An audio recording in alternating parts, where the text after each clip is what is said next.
Now, we're going to continue in working in getting that rotation movement and loosening the hips up. And one of my favorite exercises to use is the plank leg swing. What you're going to do is have your athletes on their hands, and if you're using two lines, you can start on the line, but drop their hips down, and it's almost like they're stretching their back. Keep their hands in like a push-up position. So we're kind of working the arms a little bit, getting into the shoulder.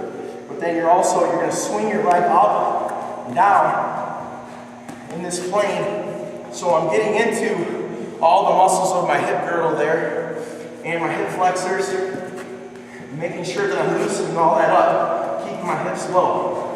So that exercise is going to really get into the groin and all those hip muscles that come and attach up here, and making sure that they're loose and they're getting all the mobility possible to create speed.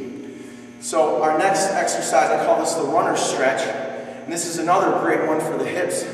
I can stretch both the hamstring and the hip flexor and also get into the groin. So you're going to step forward, have the athlete step out, put their hands down on the inside, make sure the knee is on the outside.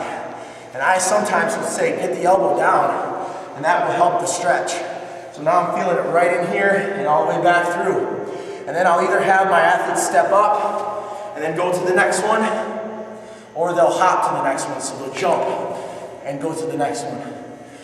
Okay, so those are great hip mobility exercises. I got one more. You're going to rotate around, and it's kind of like you're doing a roundhouse kick backwards. Starting with the hands up, I'm going to rotate around and then rotate back through. Rotate around, rotate back through. And sometimes I'll have them add a little hop to this, but I'm getting into that hip mobility again from the front and the back side, working into that joint, making sure that all the muscles are completely warmed up.